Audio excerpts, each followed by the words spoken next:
자, 이번 시간에는 과세거래에 대해서 두 번째 파트 부가세 과세거래를 설명해 드릴 건데요.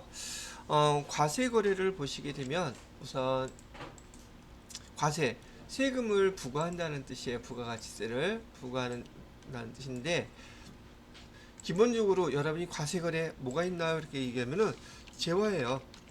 음, 재화의 공급이 생기면, 재화 공급을 하게 되면 부가세가 부과된다. 그 다음에 용역이 공급되면 얘도 마찬가지로 부가세 부과된다. 그 다음에 수입 재화가 공급이 되면 얘도 부가가치세가 부과된다. 그래서 과세 거래 그러면은 재화, 용역, 수입 재화 이렇게 구분을 하시라는 얘기예요.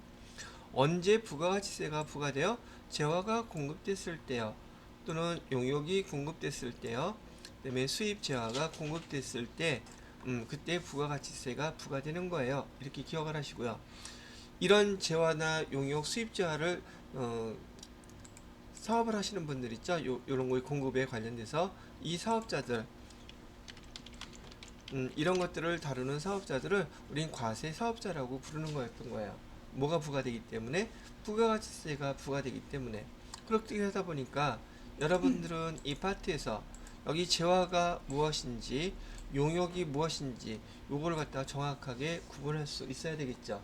이런 게 거래가 되면 뭐가 부과되니까? 부가세가 부과되니까. 그러면 여기 있는 거 아니라면 부가세가 부과되지 않는다는 뜻이겠죠. 자, 그래서 밑에 보시게 되면 지금 재화라고 얘기하는 것은 여기 재화의 공급이라는데, 재화란 재산적인 가치가 있는 물건 또는 권리, 권리도 저기 재화에 포함이 된다는 얘기죠. 그런데 재산의 가치가 없는 물, 공기, 중요한 거 시험에 잘 나오는 거예요. 요거 수표, 어음, 화폐 대용 증권을 입혀왔죠. 그다음에 주식, 채권, 그다음에 유가증권 및 상품권, 이런 것들은 재화에 해당되지 않는다고 되어 있죠. 그죠? 이런 것들은 재화에 해당되지 않으므로 여러분들이 이런 거 거래할 때 부가가치세라는 거 기록한 적이 없단 말이에요. 그렇게 구분을 먼저 하실 수 있으셔야 되고요. 자, 재화란 지금은 재산상의 값어치가 있는 물건이라든지 권리라고 얘기해놨죠. 이 권리는 우리 재무회계에서 배웠던 무형자산 생각하시면 되겠습니다. 나중에 또 나오긴 하겠지만 요거 하나는 좀 구분을 먼저 해두세요. 회계 1급 때 설명해드렸던 거긴 한데요. 여기 건물 있죠. 건물 하고요. 이 무형자산, 얘네들은 여기 매각 또는 취득, 팔면은 얘는 재화로 봅니다. 판매가 됐을 때. 근데 얘를 갖다가 빌려주는 거 있죠. 임대. 빌려주는 것은 용역으로 구분한다. 이것도 약속이기 때문에 여러분이 잘 이렇게 기억을 해 놓으셔야지. 안 그러면 구분하기가 어려워진단 말이죠. 건물을 임대하면 용역에 공급이 되는 것이고, 건물을 매각하면 재화의 공급으로 구분한다. 예를 들어서 특허권 같은 경우에 그 특허권을 갖다가 임대, 빌려주면 용역으로 구분하고, 그 무형자산을 매각, 팔아버리면 걔는 재화로 구분한다. 요 정도 구분을 해 두시면 되겠습니다. 그러면 조금 전에 우리가 재화의 공급이라는 용어를 썼는데, 그 재화의 공급은 어떻게 공급이 되나요? 재화의 공급이 뭔가요? 라고 얘기한다면, 그 재화가 공급되는 것은 매매 계약이라든지 가공 계약이라든지 교환 계약이라든지 이런 계약 관계에 의해서 재화가 공급이 돼요. 정식 명칭이란 정식 명칭으로는 공급이란 계약상 또는 법률상의 모든 원인에 의해서 재화를 인도하거나 사용할 수 있게끔 양도하는 것. 보통 인도라는 말은 동산 있죠. 동산, 움직일 수 있는 재산을 동산이라고 부르고요. 움직일 수 있는 재산은 동산, 움직일 수 없는 재산은 부동산이라고 불러요. 그래서 동산인 경우 인도, 움직일 수 있으니까요. 그다음에 양도는 사용할 권리, 사용할 수 있게끔 해주는 거, 그렇게 해주는 것들을 우리 양도라고 용어를 씁니다. 그래서 여러분들은 여기 재화가 공급되는 방법에는 매매 계약도 있고, 가공 계약도 있고, 교환 계약도 있고, 기타 이런 것들이 있더라. 이런 거에 의해서 재화가 공급되는 거야.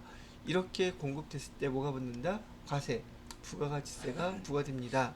이렇게 구분을 해 주시면 되겠습니다. 그런데 다음과 같은 경우는 재화로 보지 않는다고 얘기가 나와 있죠. 여기다가 별표 3개 해 놓으세요. 재화가 공급이 되긴 됐는데 얘는 재화의 공급으로 보지 않는다고 얘기하는 것은 부가세가 부과가 된다 안 된다? 안 된다는 뜻이에요. 부가세가 부과되지 과세되지 않는 경우를 얘기한다는 얘기예요. 이렇게. 자, 어떤 경우인가 봤더니 여기 담보라는 것은 맡겨놓은 거예요. 맡겨놓은 것이니까 부가세가 재화가 공급이 아니죠. 그냥 맡겨놓은 거다. 두 번째, 사업의 양도. 이게 사업의 양도는 어떤 경우냐 하면은 이런 경우예요. 지금 1,000원짜리 건물이 있어요. 여기 사업체가 있어요. 이 사업자가 지금 회사라고 할게요. 이 회사를 1,000원에 팔려고 해요. 그러면 1,000원에 팔게 되면 1,000원 이거죠? 1,000원에 10%인 부가세. 만약에 회사를 팔고서 그 판 금액의 10%까지 포함해서 저기 1,000원에 100원, 1,100원에 회사를 팔았다고 쳐요. 그러면 팔면서 매출세액은 얼마가 발생해요? 공급가에 1,000원짜리. 그러면 세액은 10%니까 100원짜리. 그래서 이 회사를 사는 사람한테 1,100원을 저기 받고서 여기 회사를 팔았어요. 그러면 산 사람이 있겠죠. 산 사람 입장에서는 공급가액 1,000원, 매입세액 1,100원이 되겠죠. 그러면 부가세법 입장에서 여기 매출세, 회사를 판 회사 여기 매출세 100원을 갖다 국세청에 납부해야 돼요. 매출세액이니까. 근데 매입한 사람은 매입세액 입장에서 100원을 공제받겠죠. 그럼 국세청에서 남는 게 있어요? 없어요? 없죠. 걔는 일거리만 만든 거잖아. 그래서 이렇게 사업의 양도인 경우에는 승계하는 경우에는 포괄 양수도라 그러는데 얘는 재화의 공급으로 보겠다 안 보겠다. 그래서 회사를 팔 때에는 재화의 공급으로 보지 않으므로 여기 세금계산서 발행할 필요가 없다는 얘기예요.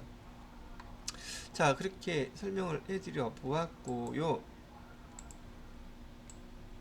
자, 이번엔 조세의 물라. 세금 낼 때 여러분이 세금에 부가가치세 당연히 없죠. 그런데 돈이 없어. 그래서 우리 회사에 그 재화로 저기 세금을 대신 낸다는 뜻이에요. 예를 들어서 우리 회사가 의류회사야. 근데 세금을 납부해야 되겠는데 돈이 없어. 세무서에 가서 우리 그 제품으로 의류로 세금을 대신 내면 안 될까요? 이렇게 얘기하는 게 조세 물납이에요. 물건으로 납세하겠다는 거, 납부하겠다는 거. 회사 그 세무서에서 오케이 해주면은 그걸로 납부할 수가 있어요. 근데 그 옷은 의류는 재화잖아요. 재화가 누구한테 공급됐어요? 국세청에 공급이 됐죠. 그럼 재화가 공급됐으므로 거기에 10% 부가세가 있어야 되잖아요. 근데 이렇게 세금을 물건으로 납부할 때는 재화가 공급됐음에도 불구하고 재화의 공급으로 본다, 안 본다? 안 보는 거예요. 오케이?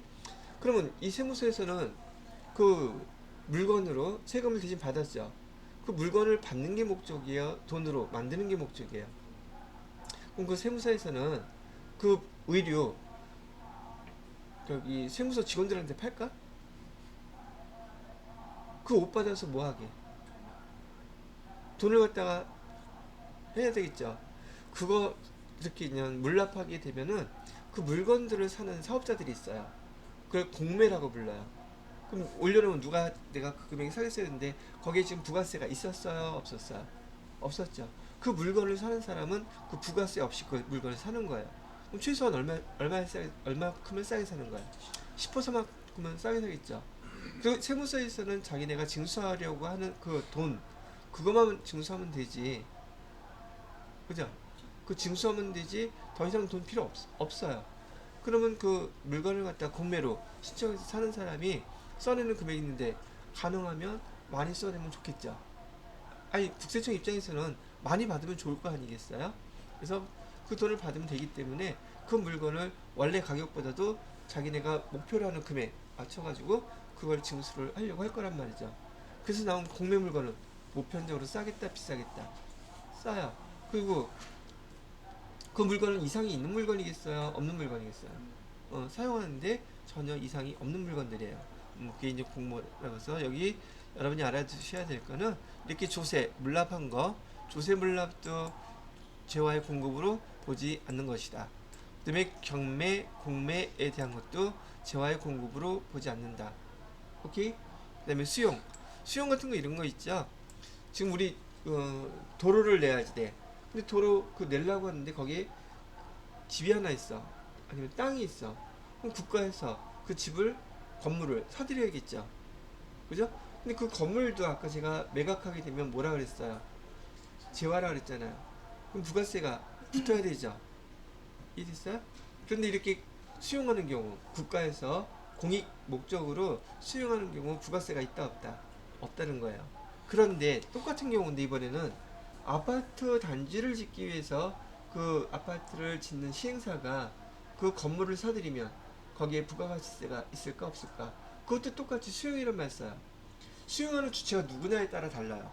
국가, 지방자치단체인 경우에는 공공목적이므로 부가세가 없는 거예요. 그런데 아파트 단지를 짓기 위해서 건물을 수용하게 되면 그런 경우에는 이익목적이죠. 부가세 그건 있어요. 이해가 되셨죠? 그래서 그건 더 비싸겠지? 자, 그렇게 해서 지금 여러분이 그 키워드로 담보, 사업의 양도, 조세 물납, 공매 경매 이런 것들은 재화의 공급으로 보지 않는 걸로 여러분들한테 시험 문제에서 많이 물어봐요. 아시겠죠? 재화의 공급으로 보는 것에는 부가가치세가 과세되지만 이런 것들은 지금 재화의 공급이 아니므로 부가가치세가 부과되지 않는데 시험 문제에서 뭐라고 물어보느냐면 다음 중 재화의 공급에 해당되지 않는 것 찾으래요. 아니면 다음 중 재화의 공급에 해당되는 것 찾으라 그러는데 얘만 따로 나오는 경우도 있지만 주로는 어떤 거하고 섞여서 나오냐면 간주 공급하고 섞여서 나와요. 뭐하고요? 간주 공급하고. 간주 공급은 재화의 공급이죠. 근데 우리가 볼 때는 간주 공급은 무상 공급이므로 일반적으로 그 내용들을 정확히 알지 못하면 재화가 공급되지 않은 것으로 본단 말이죠. 오케이? 그럼 재화의 간주 공급 요것은 이따가 요 파트 나갈 때 이 재화의 간주 공급과 여기 재화의 공급 두 가지를 비교해서 정확하게 구분하실 수 있으셔야지 돼요. 아시겠죠? 간주 공급은 다음 파트에서 다시 한번 설명을 해드리도록 하겠습니다. 자, 그 다음에 용역의 공급이라고 나와 있네요. 자, 용역의 공급이란 아까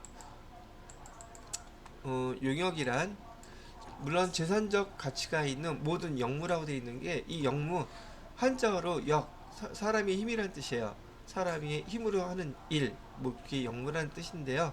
자, 여기서 그나마 참고해줘야 될 건 여기 보통 전답 아까 우리가 건물을 임대주면 용역으로 보기로 했었죠. 그죠? 그 다음에 여기 토지 또 임대하게 되면 용역인데 토지 중에서 여기 전답, 과수원, 목적 1차 산업에 관련된 것들이잖아요. 1차 산업에 관련된 것들을 임대하게 되면 얘는 용역이 아니라고 용역의 공급이라고 보지 않겠다 이렇게 얘기했어요. 포함되지 않는다라고 되어 있으니까 요거 정도는 구분해 놓으시면 되겠고요. 용역은 그냥 여기 읽어보시게 되면 우리 주변에서 서비스업으로 하는 모든 업종들이 쭉 나열이 되어 있어요. 굳이 외울 거는 없고요.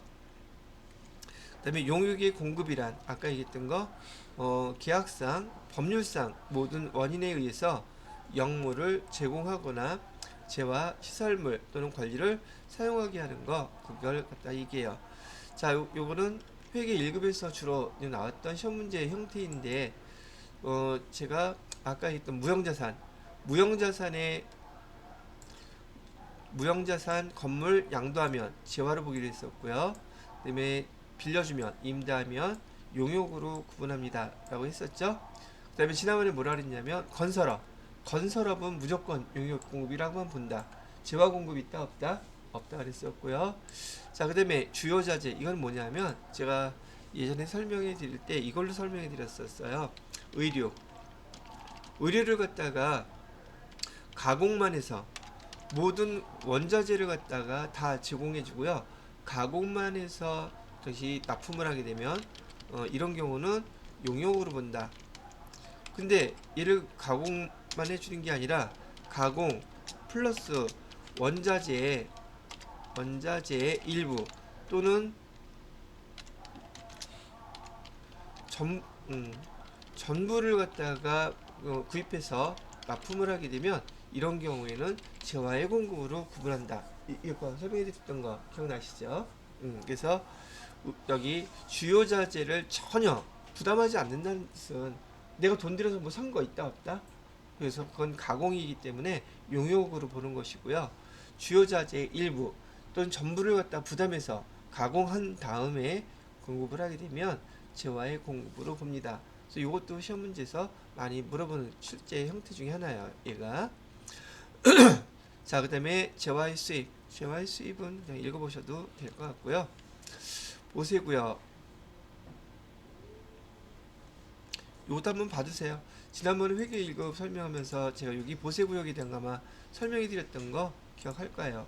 요거 봐두시면 될 것 같으네요. 부수재화, 그 다음에 부수용역. 요 시험 문제는 잘 나오지 않는 파트이기는 한데,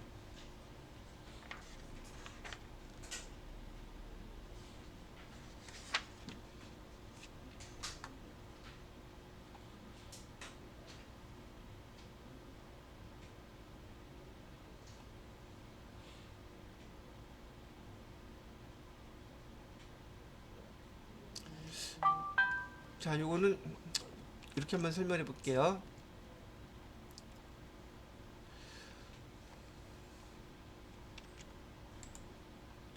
자, 여기서 이게는 주된 재화 예화고요. 부수재화 뭐 이렇게 얘기를 하는데 예전에 설명해 드렸을 때 제가 이걸로 한번 얘기를 해봤던 것 같아요. 우선 주된 재화나 용역이 과세이다. 대표적인 거 제가 어디 걸로 했었냐면 우리 그 뭐라고 해야 되지? 인터넷하고요. 우리 그다음에 스마트폰 통신 결합하는 거 있죠. 통신 결합. 지금 통신 결합을 하게 되면 즉 여러분이 집에서 인터넷하고요. 그다음에 인터넷 전화하고 그다음에 여러분이 가족들이 사용하는 휴대폰 그걸 갖다가 통신 결합을 하게 되면 여기 LED TV를 갖다가 부수되는 재화로 준대요. 그러면 우리가 주된 재화로 통신 결합, 통신 서비스를 받으면 그 통신 서비스는 저기 부가세가 있어요? 없어요? 당연히 있죠. 그래서 주된 재화가 과세예요. 그죠? 근데 부수되는 재화도 과세죠. 즉 LED TV 얘기 재화잖아요. 그럼 얘도 부가가치세가 부과되는 품목이죠. 즉 주된 재화가 과세이고 부수되는 것도 과세라면 당연히 과세해야 되겠죠. 자, 그 다음에 이번에는요. 이렇게 주된 재화 통신 결합을 하게 되면 여기서 뭘 이번엔 주겠다고 얘기했냐면 책 위인전 전집인 책을 무료로 주겠다고 얘기를 하는 거예요. 그럼 여기는 주된 재화는 뭐죠? 통신 결합을 하면 과세죠. 그런데 부수되는 거는 지금 면세죠. 책이니까. 그런데도 여기 우리가 돈 낼 때 부가가치세 내야 안 내요? 내죠. 그러면 여기 주된 재화나 용역이 과세이면 부수되는 재화가 과세이건 면세이건 따지지 않고 과세되는 금액으로 부가가치세 내야 된다는 얘기가 되는 거죠. 그죠? 자, 이번에는 면세인 경우를 한번 얘기해 볼게요. 면세인 경우는 주된 재화가 이번에 뭐였었느냐 하면 피아노 레슨. 자, 피아노 레슨을 갖다가 1년치를 갖다가 신청을 하게 되면 부수되는 것으로 전자 피아노를 준대요. 전자 피아노를 서비스로 드릴게요. 그럴 수 있죠. 주된 건 뭐고? 피아노 레슨. 그다음에 부수되는 건 뭐고? 전자 피아노. 피아노 레슨은 우리 배우는 거죠. 그래서 얘가 면세예요. 그런데 이 1년치를 신청하게 되면 전자 피아노를 준대요. 얘는 과세죠. 그런데 면세의 주된 용역이 면세인데 과세이면 뭐에 따라서 앞에 거에 따라서 면세 준다 그러죠. 자, 이번에는 전자피아노를 준 건 과세 품목이었었고, 이번에는 피아노 레슨 1년치를 갖다가 신청을 하게 되면 이 피아노 그 교본 뭐라 해야 되죠? 책, 교재, 피아노 교재를 다 무료로 지급을 해준대요. 그러면 피아노 레슨도 면세에 해당되는 품목이고, 피아노 교재도 책이죠. 면세죠. 그러니 당연히 과세 여부는 면세겠다, 과세겠다. 즉 여기서 지금 보시는 바와 같이 주된 항목이 과세냐 면세냐에 따라서 부수되는 용역이 과세건 면세건 구분하지 않고 그 주된 항목을 따라서 과세가 되고 면세가 되고 이렇게 된다는 거 구분을 하실 수 있겠죠. 그죠? 그래서 주된 거래 부수되는 경우 과세 면세 여부를 이렇게 구분을 하시면 된다는 얘기예요. 되셨죠? 자, 그 다음에 이번에는 여기서는 지금 시험 문제는 잘 안 나는데요. 상식적으로 차이 나는 거 하나만 잘 기억하시면 돼요. 이번엔 주된 그 재화가 아니에요. 이번엔 뭐냐면 주된 사업이에요. 사업. 그래서 여기 주된 사업을 뭘로 보냐면 제조업이라고 본다는 얘기죠. 제조업 우리 노트북 만드는 걸로 한번 해볼게요. 우리 흔하게 자 면세는 금융업을 해볼게요. 여러분 저기 그 예금 같은 거 가입할 때 적금 그다음에 할 때요 돈 거래하면서 부가가치세 달라고 하던가요? 그런 거 없었죠. 즉 금융의 대표적인 것은 은행, 보험, 증권 이런 것들 있잖아요. 그 거래는 다 면세 그 면세 업종이에요. 어디가? 금융이요. 그래서 금융업이라고 가정을 하시면 좋겠어요. 자, 제조업에서 지금 여기 과세 대상이라고 되어 있는데 건물을 한번 판매한다고 볼게요. 자, 제조업에서는 지금 우리 뭘 만드는 회사라고요? 노트북 만드는 회사요. 근데 이 회사에서 자기네가 보유하고 있는 건물을 판매할 수 있죠. 매각할 수 있단 말이에요. 그럼 부가가치세를 부과해야 될까 말아야 될까? 부가가치세 과세죠. 오케이? 근데 이번에는 건물 말고 토지를 해볼게요. 제조업체에서 토지를 갖다가 매각을 하는 거야. 그러면 토지를 매각할 때 부가가치세를 부과해야 될까 말아야 될까? 여기 면세라고 돼 있죠. 즉 아까 우리 주된 재화하고 다르게 주된 사업으로 봤을 때는 제조업에서는 과세 대상인 건물을 또는 토지를 면세 대상인 토지를 팔 수 있지만 여기에 따라서 건물은 과세, 토지는 면세 그대로 적용하죠. 우리가 알고 있는 내용하고 같아요? 달라요? 똑같죠? 그럼 얘 뭐 외울 거 없겠죠? 자, 이번에는 금융업에서 한번 볼게요. 금융업에서도 여기 건물을 판다고 가정을 할게요. 금융업은 면세업이란 말이죠. 근데 건물을 팔 때 과세예요? 면세예요? 과세. 근데 여기 뭐라고 되어 있어요? 여기 면세라고 되어 있죠.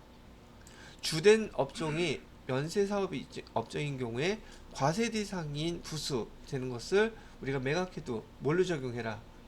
요게 우리 상식하고 다른 거예요. 요 하나만 기억하시면 돼요. 오케이? 자, 그리고 똑같이 여기 금융업에서 자기네들이 보유하고 있는 토지를 팔 수도 있겠죠. 토지를 팔았는데 얘는 면세 대상이 면세잖아요. 그러니까 얘는 면세 되고 있죠. 이해됐어요? 우리 상식하고 맞지 않는 건 뭐밖에 없다? 면세 사업자가 과세 대상 물건을 팔더라도 뭘로 한다? 면세로 한다. 이해됐어요? 아니 그렇게 생각하시면 돼요. 병원이 건물이 있겠어요 없겠어요? 있다고 가정을 하고 병원은 면세 업종이죠. 병원에서 치료비 받을 때 부가세 받아요 안 받아요? 안 받죠. 건물도 팔아도 부가세 없습니다. 그렇게 기억하면 연결성이 좀 되죠. 그러니까 일상적인 상권에 그런 거 상관없이 무조건 그냥 면세 사업자면은 다 면세해 주는 거예요. 자, 이제 부산물. 지난 시간에 우리 회계 원가 회계 배우시면서 주산물과 부산물의 차이점 설명해 드린 적 있었죠? 이걸로 보시면 되겠습니다. 자, 그 다음에 여기 재화의 간주 공급, 재화 공급의 특례, 특별한 예라고 그랬었는데 여기는 별표를 갖다 무지무지 3개 해놓으세요. 엄청나게 중요한 항목이라 했었어요. 그죠?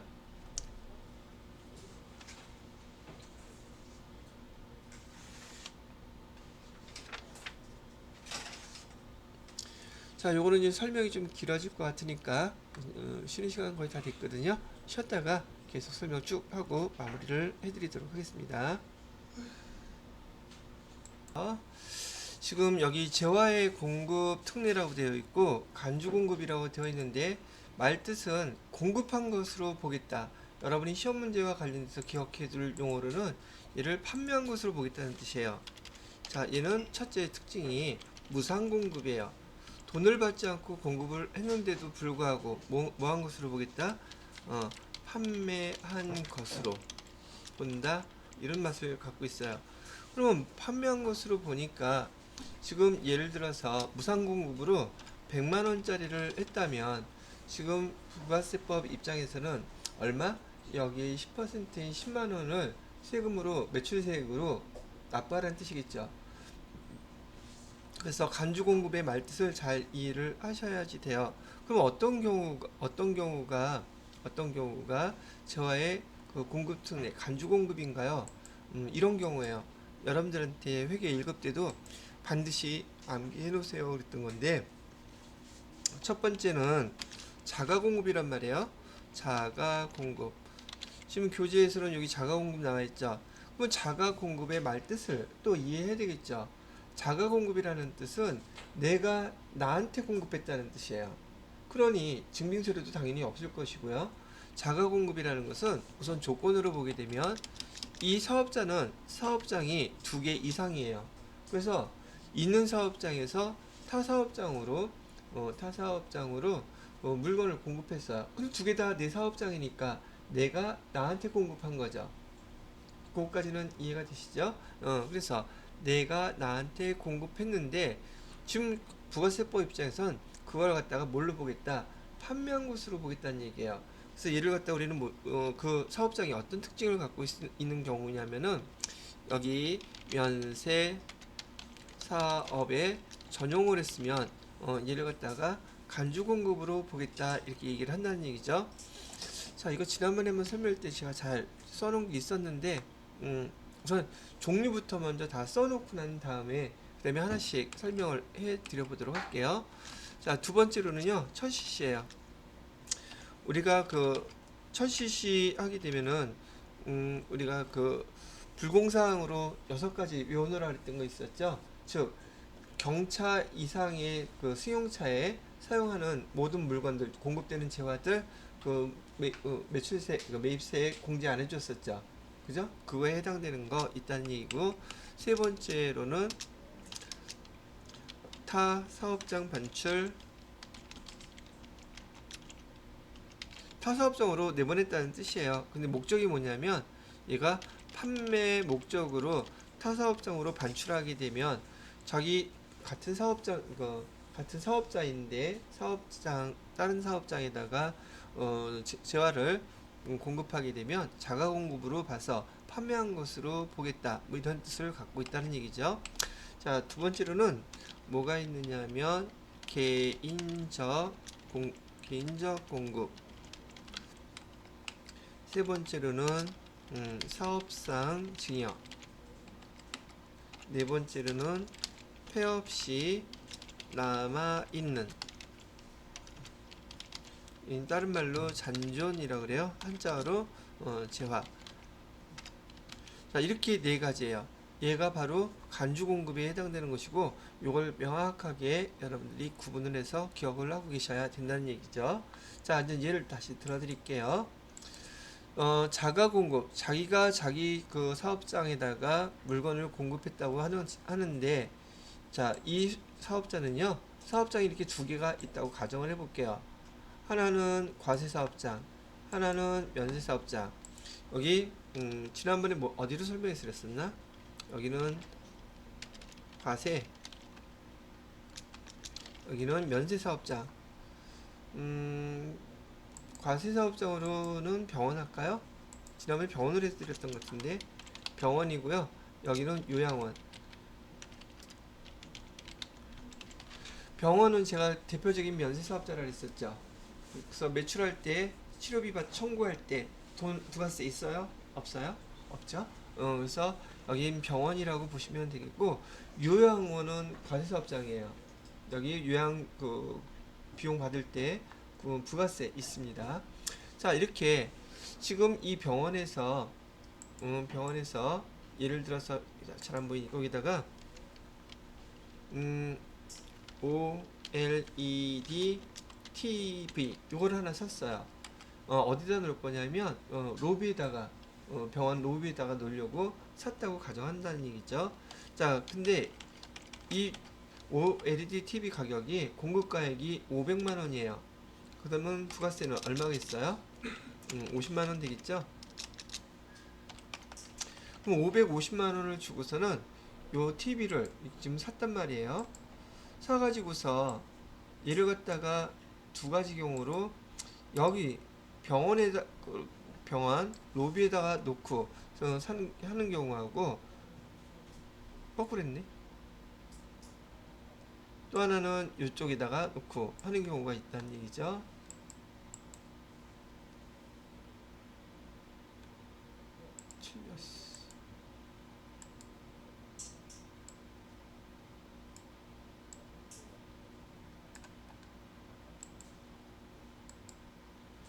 과세가 요양원이고요. 여기는 병원이라고 예를 들은 거죠. 병원이 면세사업자잖아요. 자, 지금 이 그 병원에서 OLED TV를 갖다가 로비에다가 설치하려고 이걸 샀어요.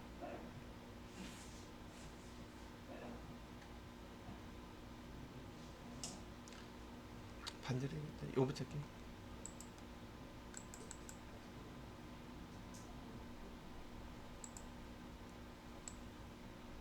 자, 요양원 합시다.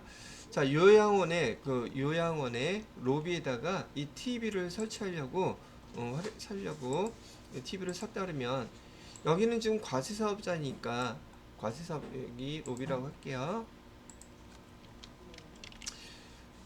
과세사업자니까 그 요양 그 치료비를 갖다가 청구하게 되면 매출할 때도 매출세 부가세가 발생하겠죠.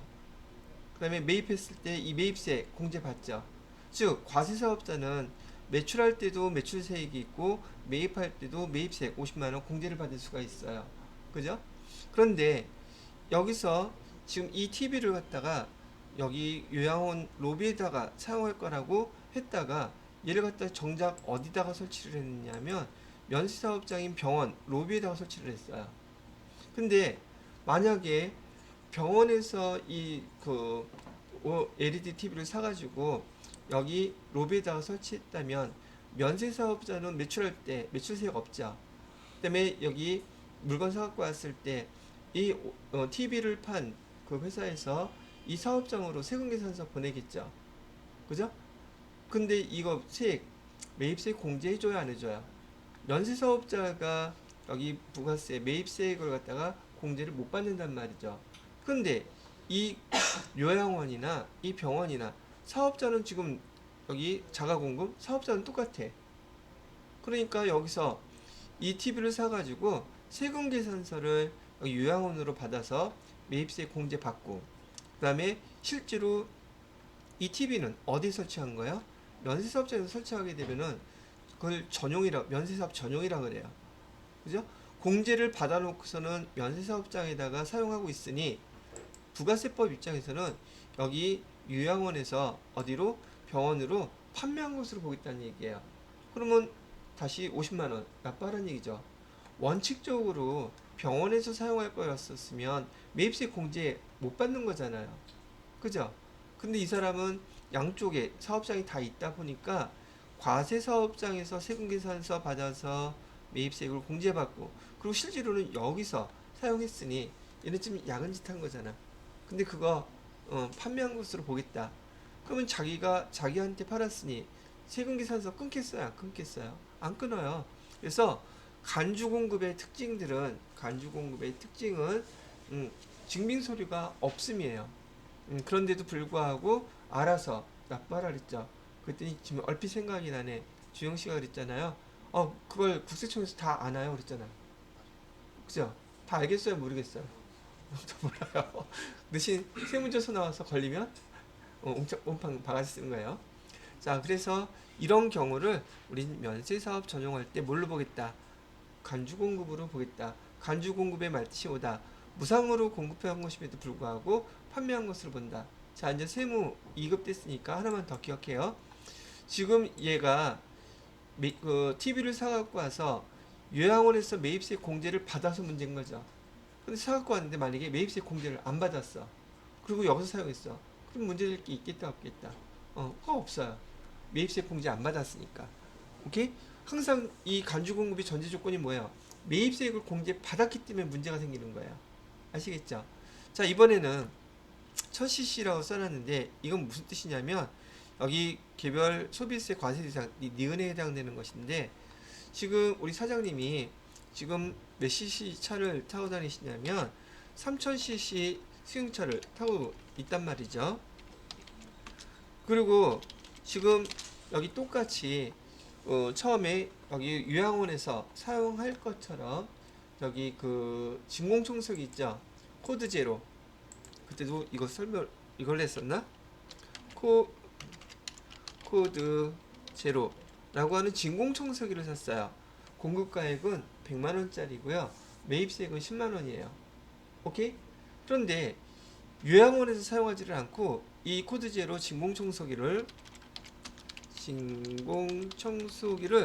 사장님 이 차에 싣고 다니면서 차에서 사용하고 있단 말이죠. 그러면 얘는 지금 1000cc 이상 되는 소형 승용차 그 취득 또는 유지와 관련돼서 세금계산서 받으면 다 불공처리하기로 했었죠. 그죠? 근데 여기는 지금 세액을 여기 진공청소기에 대한 세금계산서 어디서 받았어요? 요양원에서 받아서 걔 벌써 공제해 먹었죠. 그리고 그 진공청소기 어디서 사용해요? 차에서 사용하고 있잖아. 이런 경우도 차를 위해서 이 진공청소기를 산 꼴이 돼버렸잖아요. 그래서 이것도 간주 공급으로 보겠다. 지금 이렇게 얘기를 한 거랍니다. 자, 타사업종 반출은 판매 목적일 때 얘는 뭐하고 좀 구분을 해두시면 좋겠느냐 하면은 판매 목적이 아닌 경우에요. 판매 목적이 아닌 경우에는 간주 공급으로 본다 안 본다? 그럼 안 본다는 얘기예요. 어떤 경우 만약에 얘를 견본품이라든지 견본품 또는 진열품 이런 걸로도 쓸 수 있잖아요. 보낼 수 있잖아요. 그죠? 타사업성으로 견본품으로 사용하기 위해서 또는 진열품으로 사용하기 위해서 아니면 또 이런 것도 있겠죠. 수리 목적으로 우리가 갖고 있는 거 보냈을 때 타사업장으로 이렇게 반출을 하더라도 얘는 간주공급으로 보겠다 안 보겠다? 그런 경우는 아니다 이런 얘기예요. 오로지 목적이 뭐일 때만 판매 목적일 때만 간주공급으로 보는 거예요. 자, 그 다음에 개인적 공급은 지난번에 우리 사장님이 예를 들어 드렸을 때 자, 우리 사장님이 딸내미 졸업식이라고 우리 회사에서는 지금 노트북을 만들어서 파는 회사인데 이 노트북을 갖다가 딸한테 줬단 말이에요. 근데 얘는 판매 가격이 지금 200만원이에요. 오케이? 그럼 200만원이면 지금 개인적 노트북은 벌써 재화잖아요. 재화가 누구한테 공급됐어요? 사장님의 딸한테 공급이 됐죠. 케인한테 공급됐을 때 공급된 건 좋은데 재화가 공급됐으므로 부가세가 발생하죠. 그 부가세는 얼마? 20만원. 요거 납부하라는 얘기예요. 이해가 되시죠? 근데 이거 회계 처리할 때는 어떻게 하라 했어요? 원가는 150만원짜리였어요. 원가는 150만원짜리라면 회계 처리할 때는 부가세 20만원하고 여기 150만원 마찬가지로 합쳐서 지금 거기 가지급금이라고 쓰라고 했던 거 기억나시나요? 사장님한테 준 거는 법인이 개인한테 돈을 대신해서 물건을 준 거잖아요. 그래서 회계 처리할 때는 원가로 하고 부가세는 판매가로 한다. 왜? 간주공급의 말뜻이 판매한 것으로 본다고 했으니까. 요거 입력하는 거 매입 매출 전표 입력해서 코드 번호는 14번 건별로 입력하라 그랬었죠. 왜? 증빙서류 없으니까. 그죠? 요거 했던 것도 다시 나중에 실기할 때 다시 한번 설명을 해보도록 할게요. 문제 나와 있으니까요. 사업성 증여도 마찬가지예요. 똑같이 이 노트북을 거래처 사장님한테 선물로 줄 수 있잖아요. 회사가 이번에 새로 사옥을 이전했대요. 그래서 우리 거래처의 중요한 거래처이므로 이 노트북을 거래처 사장님한테 선물로 줬을 때 이것도 재화잖아요. 그죠? 재화가 공급된 건 똑같아요. 판매한 것으로 본단 말이죠. 그래서 20만 원 부가세 납부해야 된다는 얘기죠. 회계 처리할 때는 150만 원하고 20만 원하고 합쳐서 원가로기 처리해야 되니까 170만 원을 적대비로 처리를 해야 한다. 입력하는 것도 똑같이 건별로 입력한다. 세무 2급에서는 실기에서 바로 이 파트가 제일 중요하게 많이 실기로 나와요. 그 자료를 입력해야 한다는 뜻이죠. 자, 그래서 개인적 공급의 대표적인 것과 사업상 증여에 대한 거 설명해 드렸고, 폐업시 남아있는 잔존재화, 그 재고가 되겠죠? 재고 다 판매한 것으로 봅니다. 그래서 그 재고 금액의 10% 매출세액으로 납부하셔야지 돼요. 이게 바로 간주공급이라고 말씀을 해드렸고, 얘는 아주 중요한 것이므로 꼭 요 설명해 드렸던 거 암기를 해 놓으셔야 됩니다. 이렇게 아시겠죠? 그리고 설명 들으셨으니까 좀 이따가 요 내용들 정확하게 한번 꼼꼼하게 읽어 보시기 바래요. 아시겠습니까? 됐죠?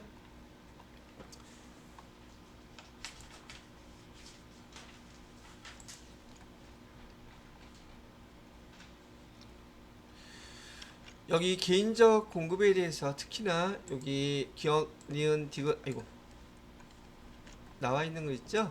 이런 거 구분을 해 놓으셔야지 돼요. 그다음에 사업상 증여, 폐업 시 남아있는 재화 잘 읽어보시기 바라고, 그다음에 용역의 무상공급, 용역의 무상공급, 간주공급 있잖아요. 여기 용역의 무상공급, 간주공급, 이 하나밖에 없다 그랬어요. 제가 건물을 갖다가 건물을 특수 관계자, 특수 관계자는 그냥 우리가 알고 있는 사람이라고 생각하시면 돼요. 그 사람들한테 무상으로 공급하게 되면 그 건물 뭐죠? 그 임대료 있죠? 10% 거기 부가세 납부하라는 거. 근데 용역의 간주 공급이라고 얘기하면 예를 들어서 지난번에 이것도 얘기했는지 모르겠는데, 여러분이 알고 있는 누군가가 만약에 언니가 미용실 오픈해서 여러분 그냥 한번 와 머리 해줄게 그렇게 여기서는 펌도 하고 파마도 하고 펌이 파마지, 그다음에 염색도 하고 커트도 하고 다 해줬어요. 그 금액이 한 40만 원대 무상으로 해준 거죠. 그럼 그거 간주 공급일까? 무상인데. 용역은 무상으로 했을 경우 간주 공급에 해당되는 거 아무것도 없어요. 뭐만 있다? 얘만 있어요. 건물을 갖다가 특수 관계자한테 무상으로 해줬을 때 거기 10% 여기 간주 공급에 해당되는 거예요. 이렇게 얘기를 한 거예요. 자, 여러분 지난번에도 말씀드렸던 것처럼 이런 그 부가가시세는 한번 쭉 지금 진도 나갈 때 교재 읽어보시고요. 문제로 많이 접해보셔야지 돼요. 근데 여기 있는 문제니까 일단은 풀어보시고요. 그 다음에 나중에 그 자격시험 보기 위해서 지난 기출문제들 있죠? 기출문제들 그 이론 문제 풀 때 거기에 이론 문제가 한 해당 3개가 있어요. 그 10회만 하면 30개죠. 그 30개 안에서 대부분 다 나옵니다. 그걸로 나중에 정리하시면서 시험 준비를 해주시면 될 것 같아요. 자, 이렇게 해서 이제 과세에 대한 거, 과세 뭐였었죠?